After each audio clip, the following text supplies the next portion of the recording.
Primeiramente, agora eu tenho uma tarefa um pouco ingrata, enquanto as pessoas respiram, porque realmente a palestra foi excelente, muitas informações, eu tenho que roubar as falas da Regina Dantas no início, e ser muito feliz para a gente nesse último ano, nesse primeiro ano, encerrando do nosso projeto, nas 2 últimas semanas, e você terminar o nosso ano letivo, praticamente o ano do nosso projeto, porque, de certa maneira, a sua palestra nos contempla em vários aspectos, ao unir, por exemplo, tanto a parte da matemática quanto a parte da própria escrita, das concepções de mundo e as diversas tendências que ocorrem aqui no nosso grupo. Eu vou ser bastante breve, nós já havíamos conversado anteriormente, eu tenho algumas questões pessoais de interesse, de traduções, eu não vou entrar nesse mérito, eu vou tentar apenas ressaltar alguns pontos acho que sejam mais importantes para o grupo, por exemplo, a questão do Pedro Nunes, toda essa questão dessa recepção, eu não vou abordar essa parte que é mais do meu interesse, mas deixando isso de lado. Eu vou fazer 2 brincadeiras. Primeiro, eu não vou dar o spoiler da ida ao museu, mas a parte do navegar é preciso. Eu confesso que alguns trechos que estavam ali, evidentemente Fernando Pessoa, eu sou muito fã do Fernando Pessoa, estavam na minha cabeça, mas quando fui olhar a questão, sabia da citação romana, etc., eu fui ver justamente como essa expressão navegar é preciso ao longo do Ocidente tomou diversas conotações, né? Preciso no sentido, evidentemente, de necessidade, mas também no sentido de precisão, como você colocou. É óbvio que a fala romana era navegar é preciso, viver não é preciso, porque os soldados que ali estão podem morrer, mas o César deve chegar. E aí vem justamente nessa questão, acho que a exposição foi muito bacana nisso. Eu acho que essa última fala que você nos traz sobre a matemática como estruturante, a matemática como precisa e a necessidade da matemática e as nossas concepções de mundo. Então, volto a essa parte inicial da nossa felicidade de te receber hoje, porque, de certo modo, aqui passo a colar algumas questões que eu percebi quando você falava, a questão da matemática, os usos de Estado, um uso apenas, não apenas essa palavra, uso do Estado, parece quase uma razão de Estado, no sentido negativo, mas você também nos mostrou, com as exposições que lá estão, as permanentes e as transitórias, como esses usos são positivos, a marcação de tempo, de longitude, de construção. Então, como que os estados nacionais precisam disso? E eu me lembrei de uma pesquisa sobre as casas de ópera. Você também trouxe isso, a questão do status, né, da construção do observatório. Então, como que era um status francês, italiano, de ter uma casa de ópera na cidade. Então, no Rio de Janeiro, ter a casa de ópera. Então, a cultura científica e a cultura também material e imaterial, como elas vão se relacionando. Eu acho que também isso foi bem bacana para o nosso grupo.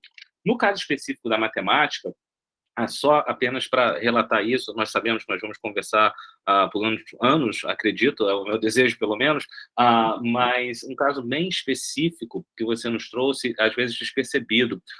Tem um professor, acredito que ele esteja na Unesp, na PUC São Paulo, Wagner Valente, a tese doutoral dele era justamente sobre a história do ensino da matemática, e um dos princípios da tese doutoral dele era justamente como a matemática ensinada no Brasil, ela era baseada em escolas militares. E num determinado momento, quando você nos traz o observatório, você nos traz a ideia do Morro do Castelo, todas essas transformações, você menciona, olha, uso balística, as questões de luneta, e você observe também como esses manuais, inclusive do Pedro II, ali próximo, de ensino de matemática, como essas relações estão muito próximas. Então, acredito que também aqui vai ser bastante interessante unir tanto a perspectiva que você nos trouxe hoje, o objeto enquanto um instrumento, o instrumento enquanto objeto histórico, a partir do qual as nossas reflexões, as nossas concepções de mundo, mas também as reflexões próprias pedagógicas que já existem ali. Então, nós conseguiríamos fazer isso bastante bem a partir, por exemplo, da obra do Wagner Valente e outras pessoas nesse entorno. Então, esse também é um amplo objeto de diálogo. De novo, eu vou evitar muitas questões positivas e boas que você colocou para abrir para o grupo, a questão da historiografia, evidente, quando você começou, já dizendo sobre a questão da história viva, uma história a partir de objetos, como ela se constrói, se constitui, mas, evidentemente, a questão dos telescópios, lunetas. Aqui também ampla questão que podemos discutir sobre você mencionou muito bem ali, é claro que para quem está, digamos, com um olhar treinado, pedagógico, de constantemente estar ensinando, que tem o Washington, por exemplo, e também Diego, que sofremos, entre aspas, ou torturamos os alunos com trigonometria, você olha o instrumento, você já observa, você, opa, pega ali, olha ali, está acontecendo, em determinado momento você falou de sombra, e você também, ali temos alguns licenciandos, né? Olha, várias questões, a Lorena que está aqui hoje, então, assim, várias questões que observem, e aqui tem um ponto positivo também metodológico do ponto de vista filosófico e também pedagógico, quando você fala das correções, né? Como que a ciência, na criação do seu modelo, quando ela se defronta com a realidade, você precisa de algumas correções, de alguns ajustes, e como, ao pensar esse modelo ele é bem preciso, ele tem uma intenção, ele não quer falar de tudo, ele está ali bem preciso nesse sentido. Agora, tem muitas coisas, professor, de novo, essa é a minha tarefa ingrata, como você coloca a questão de medida de céu e terra.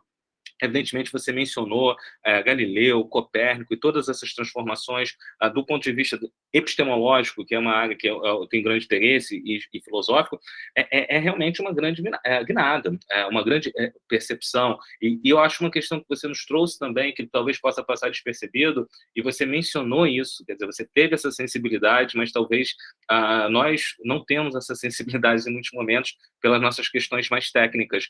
Como que a ciência é incorporada no mundo da arte? Você, em determinado momento, nos colocou ali uma pessoa usando e medindo o instrumento, como que esse instrumento se populariza, como essa concepção epistemológica se populariza, e como a matemática e, portanto, o pensamento científico também se torna popular. Eu acho que uma das questões aos licenciandos e também às pessoas de pesquisa em educação matemática é justamente como pensar ciência. Não vou nem entrar no mérito dos nossos últimos anos, das nossas discussões sobre o que era ciência, os limites da ciência, e volta um pouco a nossa última palestra, né? Nós também tratamos sobre isso, mas como nós temos dificuldades do discurso científico, de falar de ciência. Como, eu acho que em vários momentos você nos trouxe isso de maneira brilhante, mostrando historicamente, mostrando nos documentos, vendo como esse discurso científico ele vai adentrando a cultura, o cientista querendo ou não querendo. A pessoa que talvez nem goste tanto de matemática, querendo ou não querendo, aquela concepção, aquela parte do instrumento, a ideia que está por trás, ela vai passando pela cultura e isso vai sendo adquirido, vai sendo transformado. Eu acho isso bastante importante. Quando o Anderson levanta a mão, é porque eu estou falando demais, professora, e eu digo o seguinte, temos muitos tópicos, novamente peço desculpas, e ao longo do tempo nós vamos, eu evidentemente já mencionei, temos questões minhas, pessoais, mas eu acho que o grupo como um todo está abrilhantado com a sua palestra e com a conversa, e sabemos que temos muitas interações via planos de aula, execuções, ensino básico, mas também pensamentos e pesquisas particulares. Cada um, evidentemente, terá, como você já mencionou, liberdade para conversar com você. Então, Anderson, me tire, senão eu não pago. Olá, pessoal, boa noite. Eu peço desculpas aí, não sei se vocês me escutam, me veem bem. Estou no processo aqui de mudança, então nem sofá eu tenho para sentar, tá bom? Então, estou aqui no chão mesmo, o que importa é estar presente. Mas inicialmente eu queria agradecer muito a apresentação da Heloísa, né? Eu cheguei alguns minutos atrasado, uns 10 minutos atrasado, mas estava no início ainda, tive essa oportunidade de contemplar desde o início a apresentação. Luiz, eu sou professor de matemática da escola básica, da FAETEC, e também da rede privada do Rio de Janeiro, né? Trabalho essencialmente com ensino médio, e esse ano me deram a oportunidade de também lecionar para o 6º ano. Eu sobrevivi, certo? E aí, professora, com esse novo ensino médio, eu sempre trago questões vivenciais aqui, tá? Então, a equipe aqui, o grupo já me conhece. Esse novo ensino médio está me dando uma grande oportunidade de trabalhar ciências de maneira extraordinária.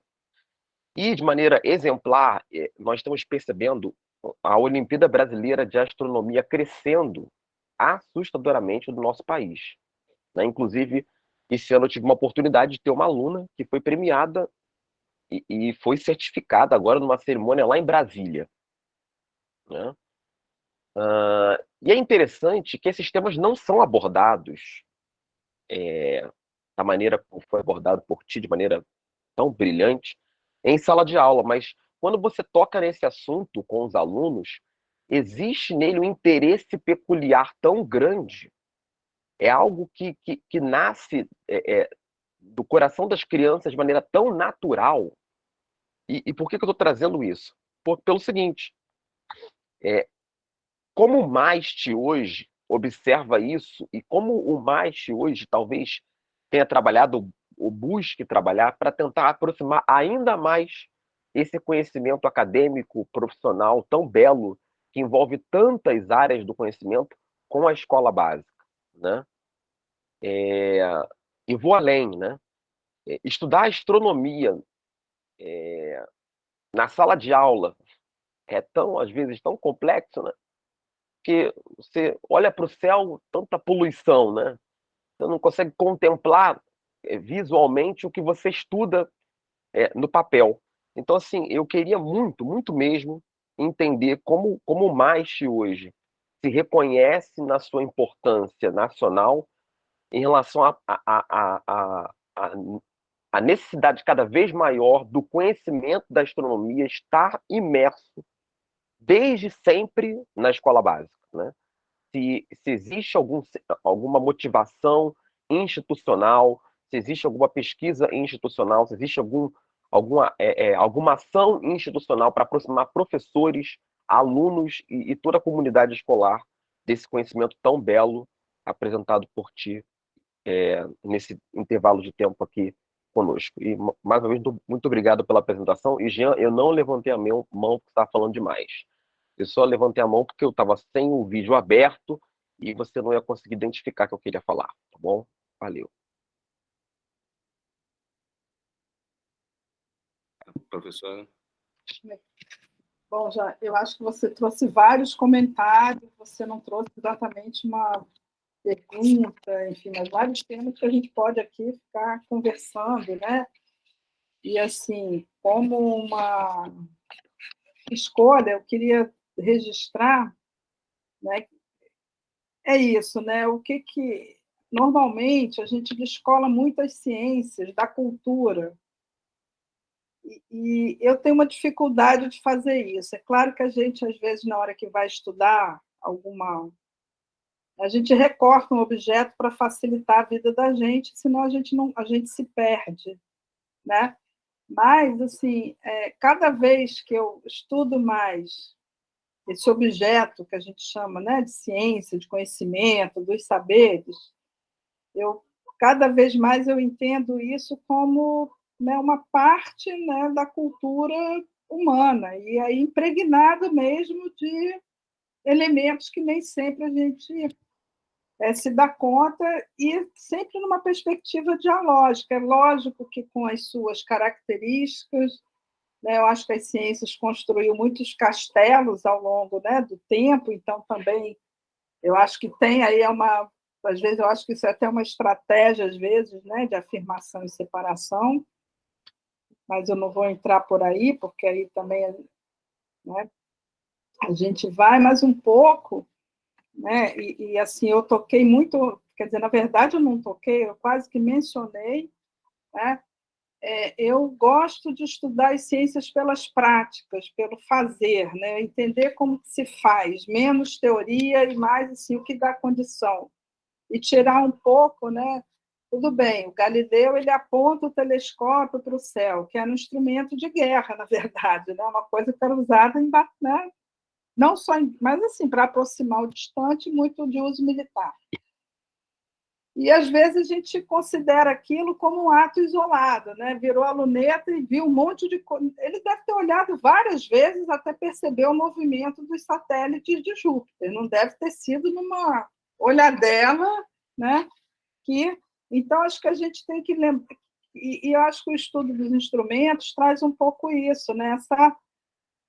Esse ofício, a ciência, ser cientista é um ofício. Então, já começando a te responder, Anderson, e vou te responder mais por mim do que pela instituição, vou explicar por quê, né? O museu, passei muito rapidamente, ele é estruturado em 4 áreas, digamos assim, né? Tem a área de História da Ciência, que eu faço parte, né, o Departamento de História da Ciência, tem a Museologia, tem um Departamento de Educação e que enfrenta esses desafios que você trouxe, né? O MAST tem um papel importante, inclusive já teve uma presença muito forte na organização das Olimpíadas de Matemática, e esse desafio que você traz, eu acho que ele é um desafio também para o setor, como aproximar, né? Porque eu acho que tudo que a gente viu nos últimos anos, né, em relação aí ao negacionismo, a isso tudo, é como a gente não conseguiu se aproximar do público, né, das pessoas, e enfrenta, quer dizer, a gente enfrenta esse desafio, então acho que a gente pode olhar assim também.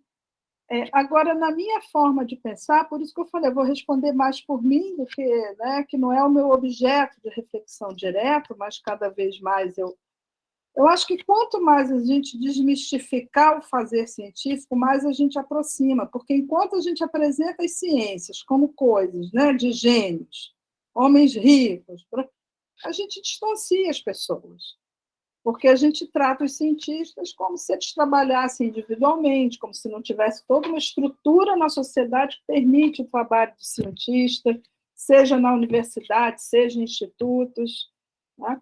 Então, e acho que para isso, aí defendendo um pouco o campo, eu acho que a história da ciência, quando ela entra nesse desafio, eu acho que ela traz riqueza, porque, eu vou brincar, eu cheguei, por isso que eu brinco, quer dizer, eu poderia ter estudado matemática, eu até era muito jeitosa com matemática até o 2º ano científico, tirava notas boas.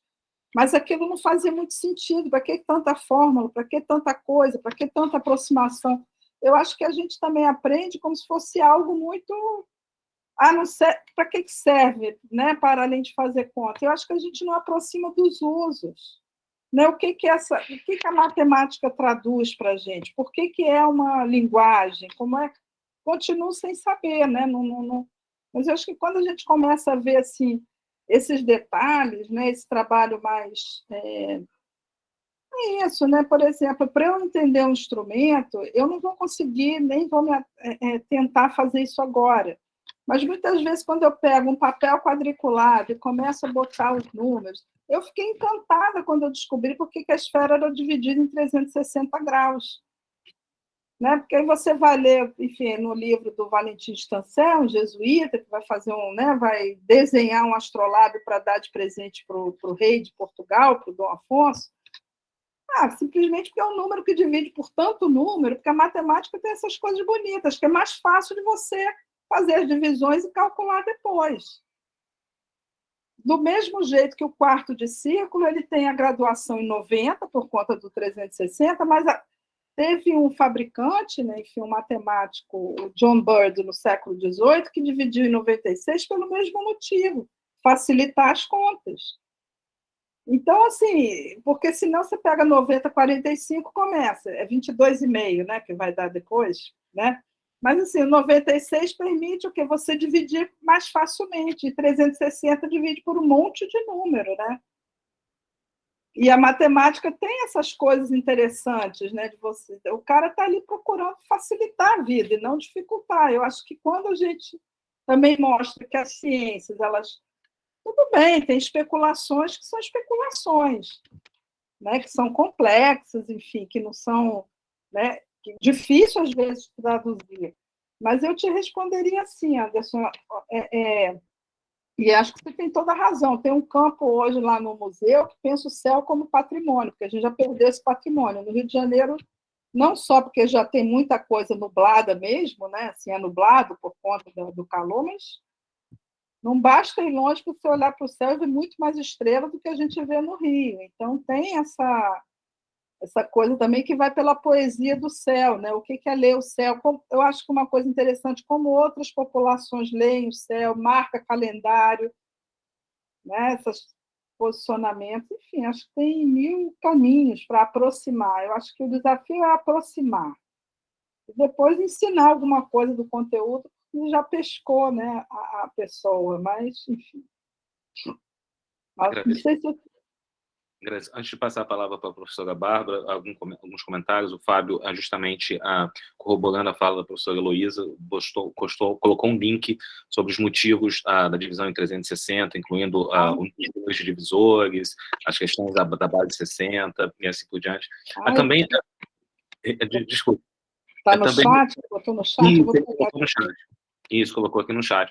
E também ressaltando, acho a riqueza de alguns comentários do Anderson e da Heloísa, a questão desse maravilhamento natural que o Anderson coloca, eu acho que isso é muito interessante, e também, de certa maneira, uma provocação. Acho que a nossa conversa, enquanto Instituto de Aplicação da UERJ e Marte, era justamente no ponto central da pergunta do Anderson: como fazer isso? Como fazer com que licenciandos, professores, trabalhem com essa riqueza do MAST e como, enfim, tem essa contribuição mútua. E eu acho engraçado porque, além do maravilhamento, que essa questão, o Anderson brincou, né, eu sou muito prático, talvez a minha função é sempre a mais abstrata, né? Eu sempre gosto mais de tentar voar um pouco, sair da praticidade. E eu acho que essa ideia inicial, nesse maravilhamento, a Heloísa também nos traz, a professora Heloísa, uma questão muito importante, né, do ofício da ciência.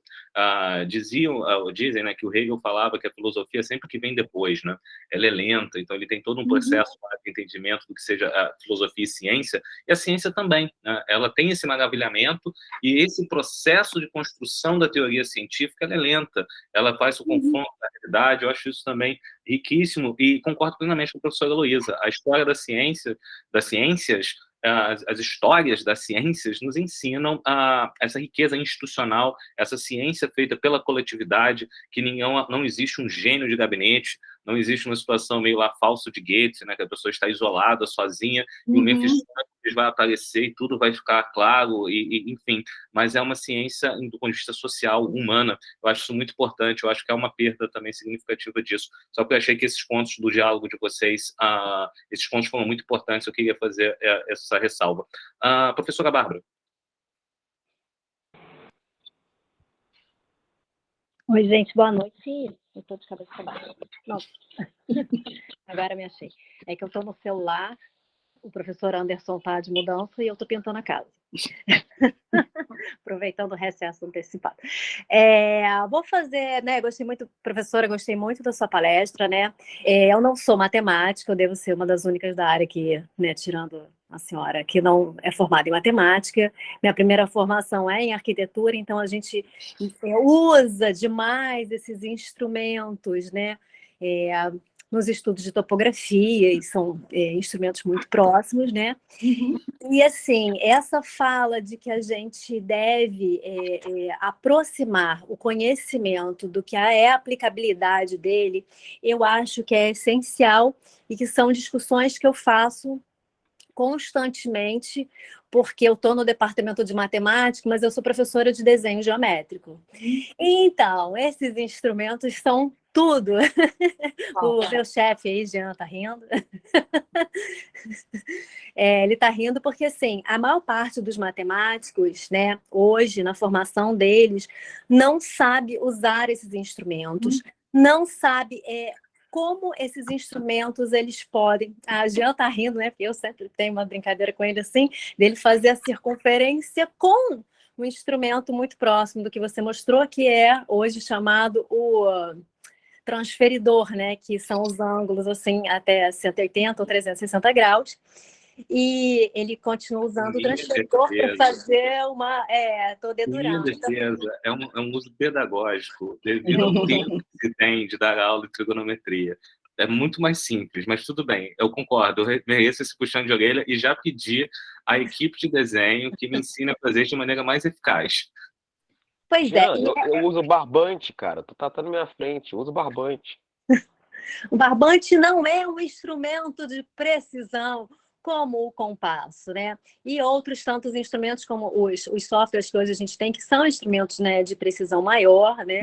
Claro que não no século XIV, mas que para a própria cartografia, para outros usos, né, a gente consegue colocar isso de uma maneira melhor. Mas, assim, essa aproximação que a gente tem do uso da matemática, seja ela, né, no caso aí, a senhora só citou geometria, geometria, geometria, geometria, geometria, já, é geometria o tempo todo, né? E aí eu fiquei tão feliz, gente, porque assim, eu estou sempre procurando uma aplicabilidade para o uso da geometria, não só com cálculo, né, mas assim, a aplicabilidade do desenho em si, né?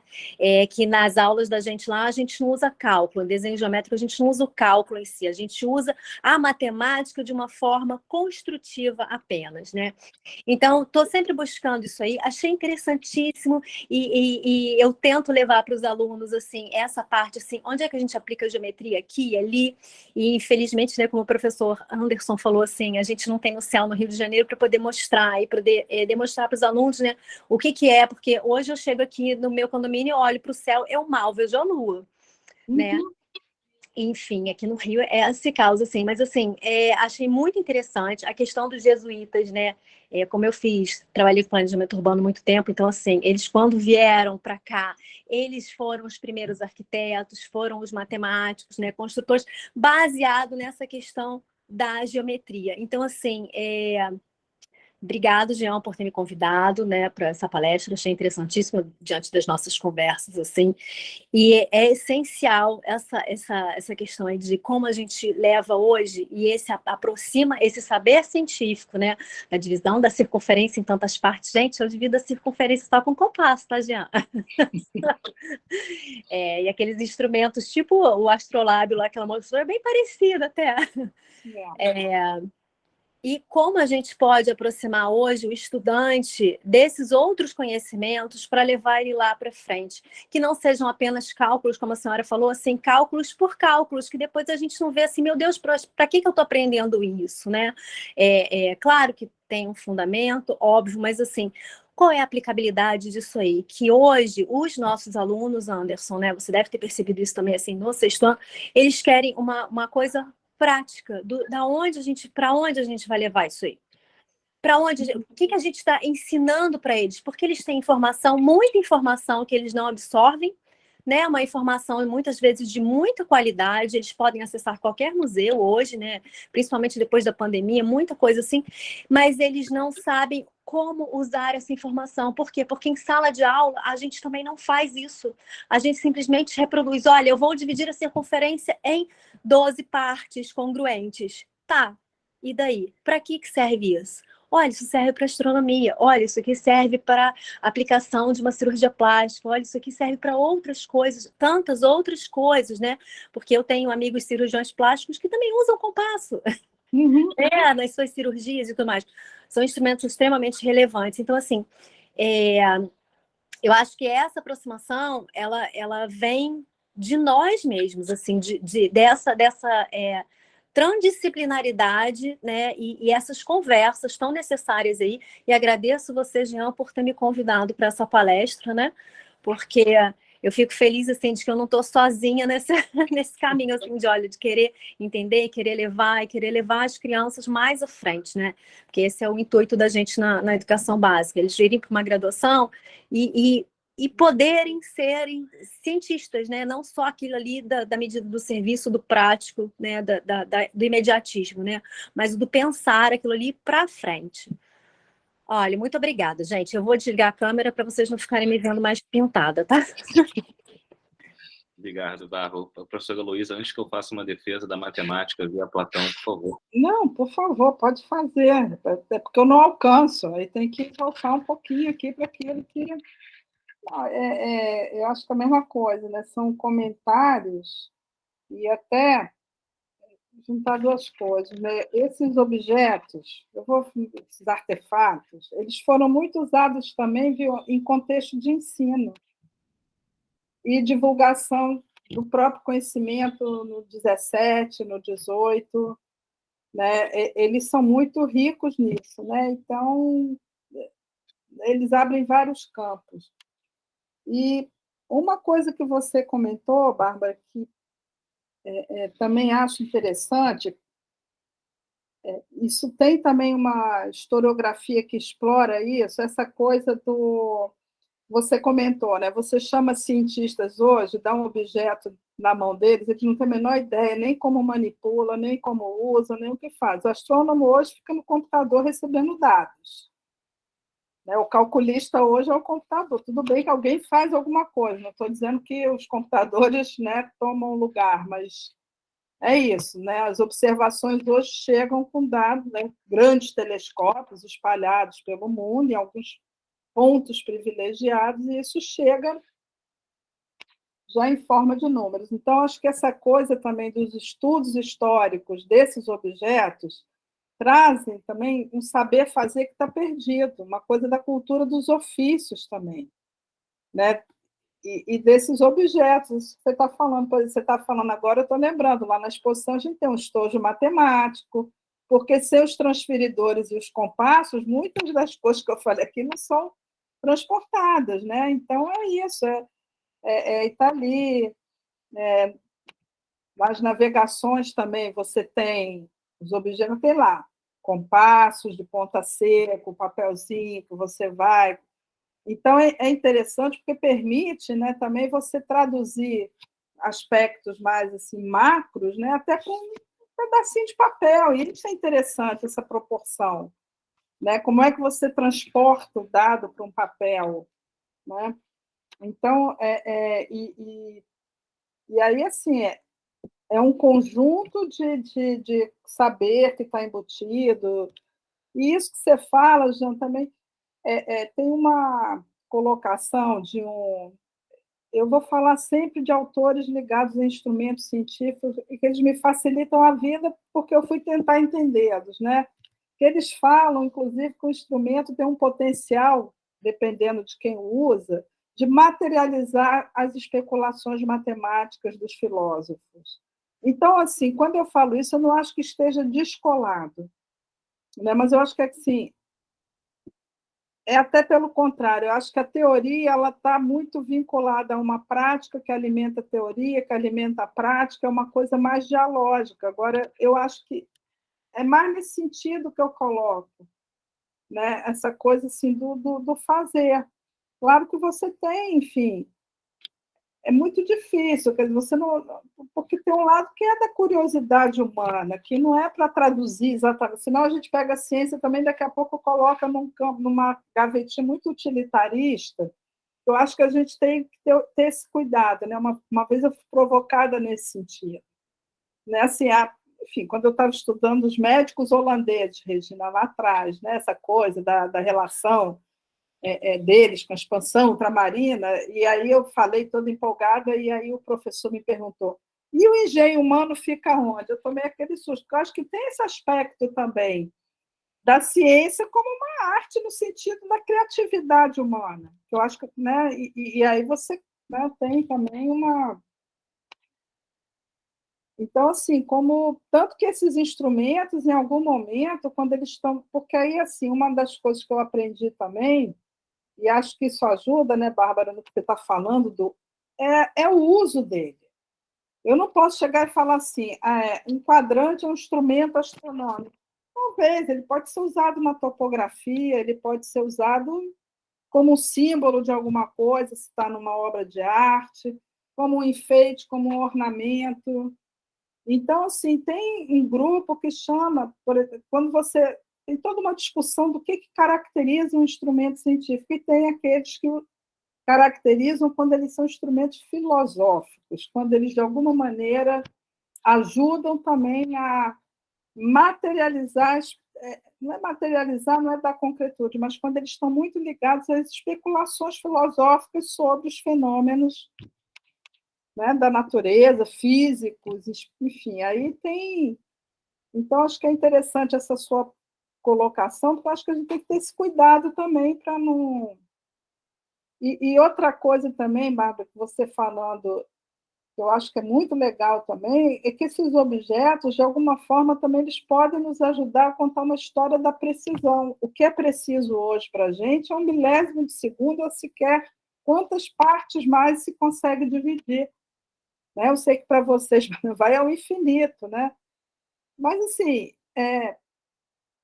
Eu vou dar um exemplo, eu não vou dizer o nome, porque pode ser amigo de vocês, eu não vou cair nesse, não vou me arriscar. Mas numa palestra, se não fosse uma unidade de segundo, não podia ter Olimpíada. Eu falei, por que não pode? O milésimo de segundo é hoje. Lá atrás, qual a diferença?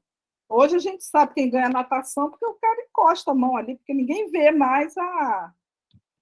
Né? Então, acho que é interessante também a gente pensar nessa coisa da precisão. Né? Como muda a noção de precisão. Uma precisão de uma longitude do século XVII e hoje, a localização também com precisão, GPS, sei lá, né, que a gente põe no telefone, acham a gente na esquina. Isso é um grau de precisão, né, de coordenadas, que certamente não é a precisão que tinha no século XVIII, no século XIX, enfim, estou falando em século para facilitar a vida, mas acho que também, e a necessidade que a gente tem de padronização do tempo, do espaço, nem sempre foi assim, eu acho que nem sempre foi assim, também aproxima. Né? Eu só fui entender a importância do fuso horário com um negócio de bolso, de vai abrir meio-dia. Eu falei, mas por que abre meio-dia? Porque não sei aonde vai abrir tal hora e tem que abrir depois, porque... Aí você fala, tá. Então, são coisas que estão no nosso cotidiano também, né? Sim, obrigado, professora. Realmente, eu acho que quando você falava, eu lembro, a questão do computador, antes de passar para a Regina, é engraçado isso, né? Porque você falava assim, da possibilidade, às vezes, da pessoa nem sequer conhecer o instrumento. Não sei como vocês estão lidando com os médicos ultimamente. Você pode chegar com uma faca nas costas, a pessoa nem te vê, ela olha qual é o seu exame. Então, assim, tem realmente não vou chamar de uma epistemologia, mas tem um senso que vai saindo da área técnica, ela vai tomando a questão cultural, e quando você falava de precisão, eu lembrava das palestras do Ítalo Calvino, nos 6 propostas, uma das propostas é justamente a precisão, e é muito bonito perceber como essa precisão ela depende do contexto, e às vezes quanto mais preciso se é, menos se vê. Quando mais próximo de uma árvore você está, você perde a floresta. Então, se você quer ver a floresta, você precisa de uma outra perspectiva para ser preciso, de acordo com como você mesmo mencionou, os seus interesses. Regina, agora entre os historiadores. É só um comentário, uma coisa assim, muito positiva. Vocês estão meu... Tá. O quanto, Heloísa, olha só que interessante, você traz uma discussão, né, apresenta aqui para a gente, que vem desde o século XVI, XVII, vem até o XIX, e a tua preocupação em materializar, quer dizer, mostra o objeto, que é o acervo, e aí olha que interessante, que eu vejo muito isso, assim, é um assunto em que tem uma transdisciplinaridade e que envolve e que motiva as diferentes áreas do conhecimento.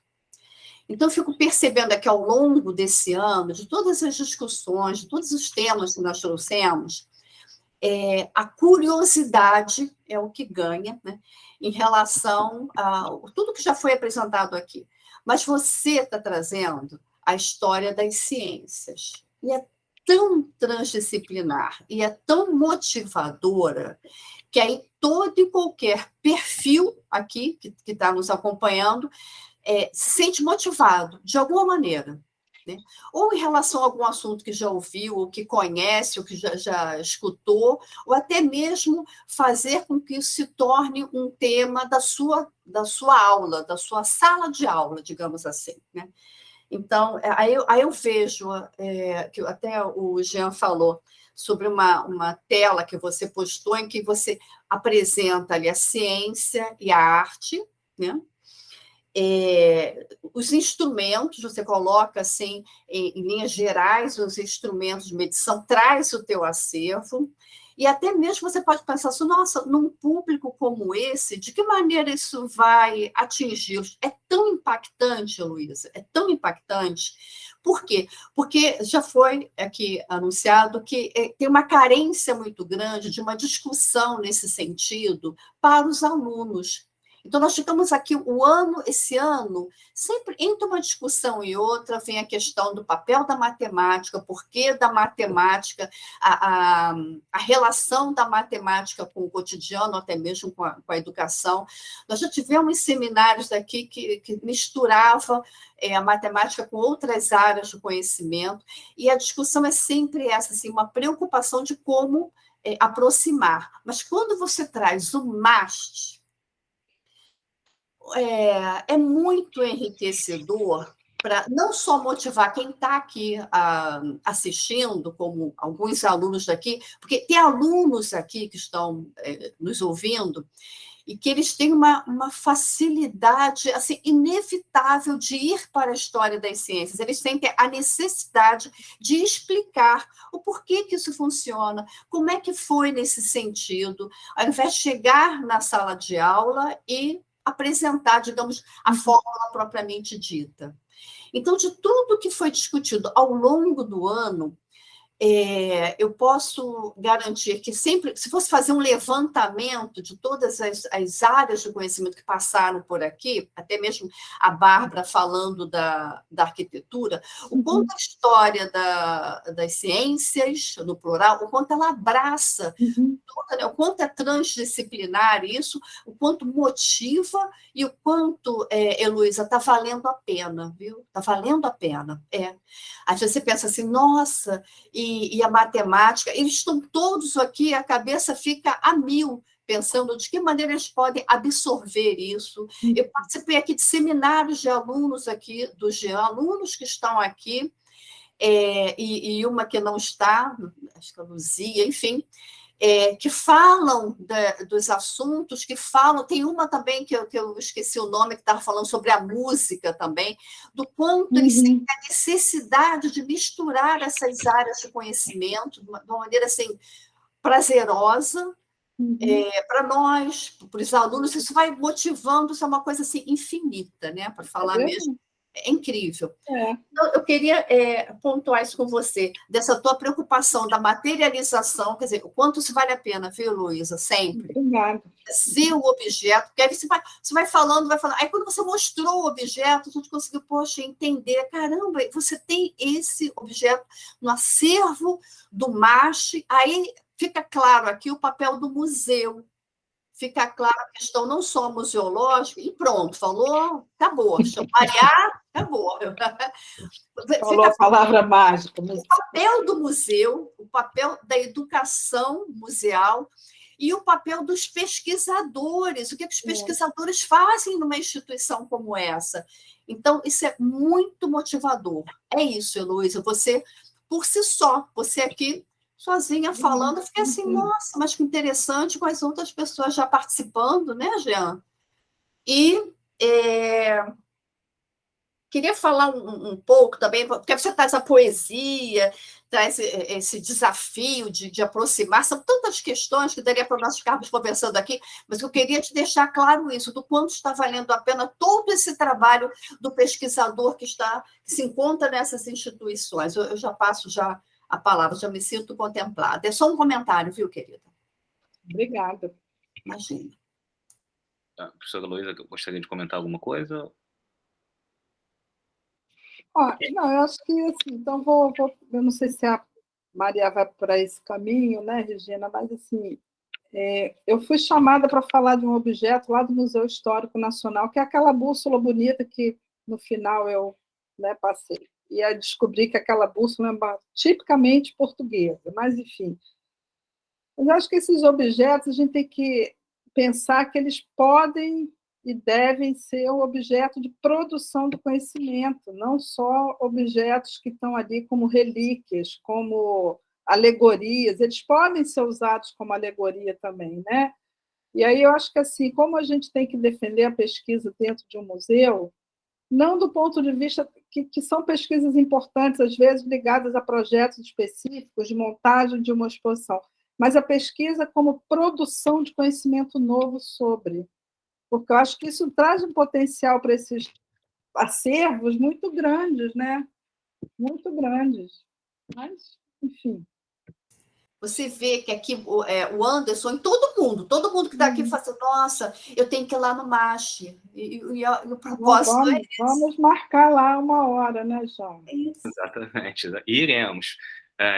O professor Fábio, acho que corroborando também com a professora Heloísa, disponibilizou aqui no chat acho que acredito que é a dissertação de mestrado em matemática sobre o astrolábio e o cálculo de latitudes de um ponto de vista matemático do ensino.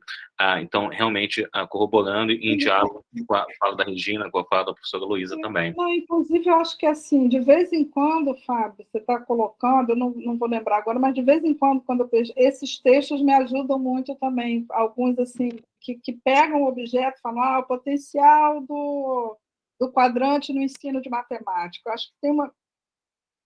Porque aproxima também, né? Enfim. Maria. Boa noite a todos. Bom, já como sempre, né, a gente está aí estourando o nosso tempo, como de costume, mas é sempre por uma boa causa.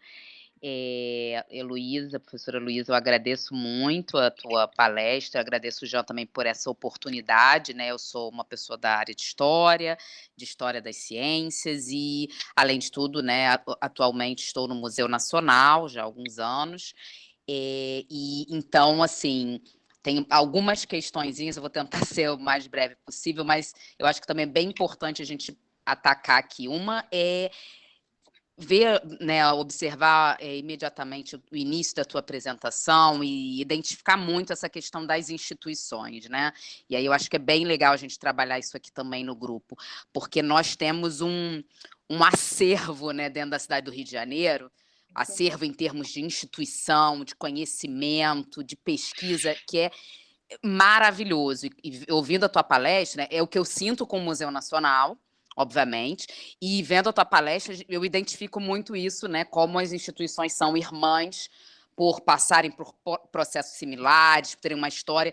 Então, acho que isso é algo que a gente realmente tem que tentar ao máximo promover, né? Porque a gente conversa muito isso aqui no grupo, conversa muito isso com o Jean, o como a gente tem objeto de pesquisa, de aula, de plano de aula, é uma coisa, assim, espetacular. Então, acho que esse é um dos primeiros pontos, porque o que a gente encontra no MASH, no Museu Nacional, assim como outras instituições no Rio de Janeiro, é uma história do Brasil, é uma história do desenvolvimento do conhecimento científico, e a gente precisa abarcar e divulgar isso, né? Porque a gente não pode deixar os outros virem aqui e né, saírem escrevendo e a gente não desenvolver isso na potencialidade que nós temos. Então, esse é o primeiro ponto em que eu fico muito feliz de ver isso e observar nas nossas instituições, né? São Cristóvão aí bombando, uma área também cheia de história, cheia de produção. A outra questão é a própria pesquisa. Eu queria puxar um pouquinho para fazer uma pergunta para você sobre a tua experiência nessa questão de exposição ou de produção de pesquisa para a exposição, né? Até porque isso é uma questão muito forte ali no Museu Nacional. E o que eu observo aqui, como é interessante a gente aproximar outras áreas do conhecimento, outros profissionais nessa produção, por exemplo, de exposições, né? De conceito de exposição. Então, quanto isso é rico. No Museu Nacional, hoje, a gente vive um processo de construir uma nova exposição e é um processo de repensar um museu, né? Primeiro que a gente sabe, né, que o conceito de museu, inclusive, está sendo um debate enorme, né, para você conseguir chegar num consenso do que significa museu hoje. Isso é muito interessante, inclusive, para a gente explorar, assim, né? Porque tem gente que está, assim, odiando, né? Porque o conceito está cada vez mais confuso. Como que você vai dialogar com o público sobre o que hoje a gente está querendo colocar como conceito, né? E isso é muito interessante. E, por outro lado, a gente observa realmente que o museu está aí aberto, né? Para várias pessoas atuarem. E, nesse sentido, eu observei na sua apresentação de pesquisa isso, né? Quer dizer, é um instrumento, é documento, um monte de coisa está envolvida ali, tem que ter uma transdisciplinaridade, uma interdisciplinaridade, e hoje uma produção né, de uma exposição, ela diz muito sobre isso. Por exemplo, lá, um exemplo no Museu Nacional, né, quer dizer, um museu de história natural totalmente datado, né? Que é um museu de história natural, muito datado. Então, como a gente vai pensar um museu, uma exposição, né, de história natural e antropologia no momento que estamos hoje, né? Então, está sendo um desafio enorme, fantástico. E eu observo que é realmente nesse contato com diferentes profissionais de diferentes áreas é que a gente consegue alcançar algo realmente bacana e novo. Então, nesse aspecto, Heloísa, se você tiver algo para compartilhar com a gente, para contribuir, porque eu acho que eu e o Jean, a gente tem conversado um pouco sobre isso, como a gente pode, talvez, trazer aqui dentro do curso, num novo projeto, num novo curso de extensão, uma aproximação com o desenvolvimento de uma exposição. Como os alunos talvez podem aprender o que é o desenvolvimento de uma exposição e o que outros profissionais. Então, é nesse sentido, desculpa aí o tempo.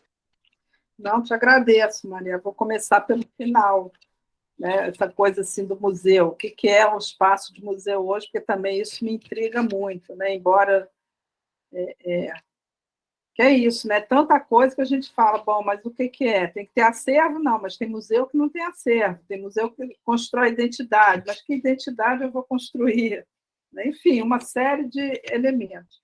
E vou te explicar porque que eu vou começar pelo final. Ainda tem agora o desafio também, né, do museu virtual, que você constrói, enfim, uma série de coisas. E nesse sentido que você está falando, quando eu tive contato, né, com esses objetos de uma maneira mais reflexiva, foi exatamente a partir de um projeto de exposição.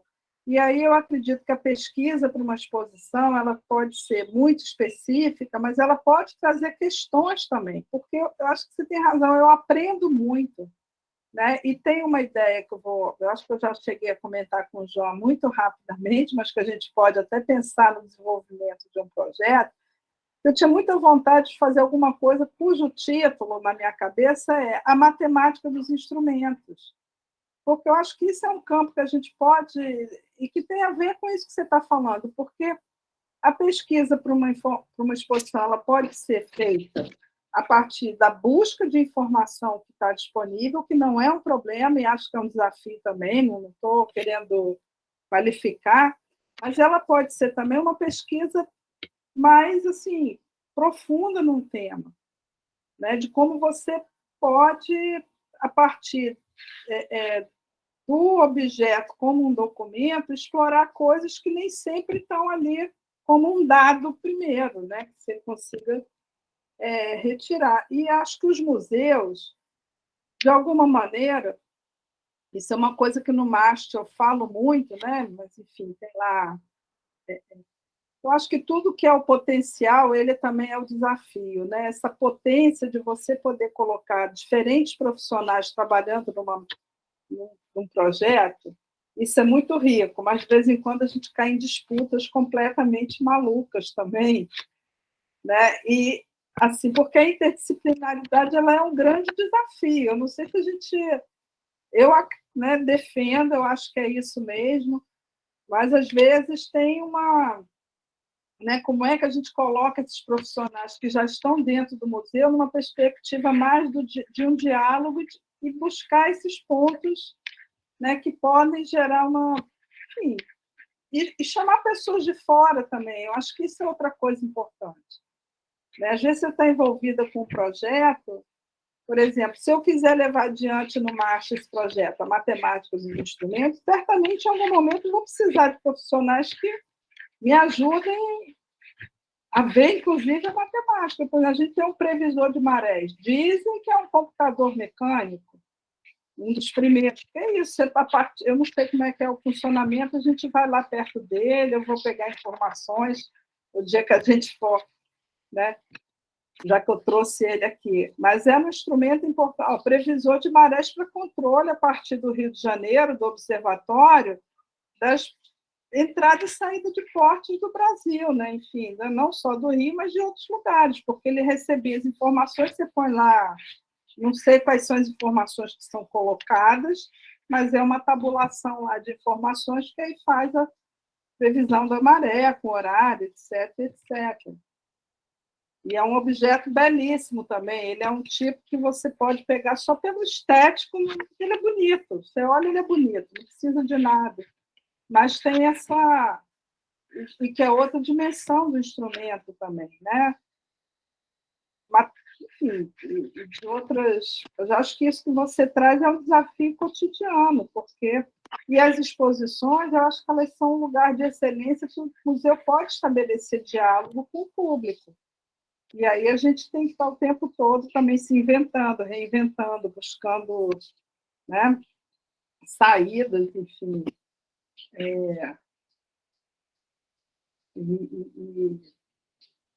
Né, e não pensá-los só como... Acho que eles têm que se dinamizar muito, é difícil, né? E isso que você está dizendo também da riqueza. O Museu Naval, ele tem aquele astrolábio, ele é do século XVII, ele é fruto de... Tem pouquíssimos que sobreviveram e é arqueologia subaquática, foi encontrado na Baía de Todos os Santos, na Bahia, né? Na Bahia, lá, um navio, né, que fundiou. Então, e assim, a gente não sabe que tem, porque está escondido dentro do Museu Naval, dentro de cofres e mais cofres, né? Eu acho que a gente usa pouco também esse potencial que tem de construção de identidade também, enfim, de várias maneiras, né? Enfim, é conversa demais, né, Maria? Eu acho que a gente pode... Nossa, não, eu concordo com você, é muito desafiador, Muito bom. e é isso, você tem que tentar manter uma linha, porque também senão vira uma confusão, né? Eu presenciei um momento, assim, muito fantástico de discussão, de exposição, com vários pesquisadores, o pau quebrando, e chegou numa decisão muito linda, mas é raro, não é tão fácil, não. É porque aí a gente tem que ter uma equipe muito afinada que possa brigar, né? E não... E brigar nesse sentido é muito bom, né? Assim, essas discussões. Sim, não, muito obrigada, hein, Luísa. Não, eu que agradeço a oportunidade.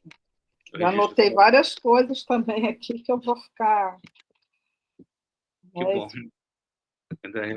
Desculpa, professora. Eu registro só a fala do professor Diego. Ele agradece muito a palestra, abriu muito a mente para diversos questionamentos, tanto do ponto de vista matemático quanto educacional, e agradece o grupo, e também o professor Anderson, que agradece a oportunidade de ter acesso a algo tão belo e motivador.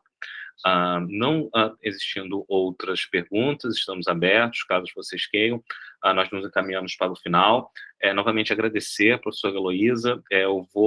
Tivemos muitos tópicos, eu acho que, em geral, eu costumo retomar alguns deles e comentar. Hoje eu não farei, porque eu acho que a nossa proposta era justamente abrir o diálogo e termos mais encontros, irmos ao MAST, trabalharmos nessa ideia de matemática dos instrumentos, pensarmos em modos de exposição. De fato, a Maria mencionou que nós estamos conversando, o professor Anderson também, algumas possibilidades de cursos em que a parte da Regina, você também, evidentemente, fazendo parte do projeto, pensar em escolas, o próprio CAP tem um espaço que eu confesso, e olha como são as questões da interdisciplinaridade e da questão pessoal, que às vezes gera discussões nas amizades, foi justamente pelo projeto do professor Fábio Simas, exatamente, da residência pedagógica, que eu fui a conhecer um espaço de exposição do CAP. Então, assim, foi naquele momento de levar as pessoas da Unirio que nós vimos que nós temos ali um espaço que nós podemos pensar, repensar, um espaço expositivo. Então, também, isso, em algum momento, nós poderíamos conversar sobre essas propostas. Então, se vocês me permitirem, em vários momentos, todos sabem, os amigos, os íntimos, que eu sou mais platonista do que tudo. Mas, em vários momentos, vocês falavam, e eu lembrava de Fernando Pessoa, e eu gostaria de ler a primeira parte do Fausto.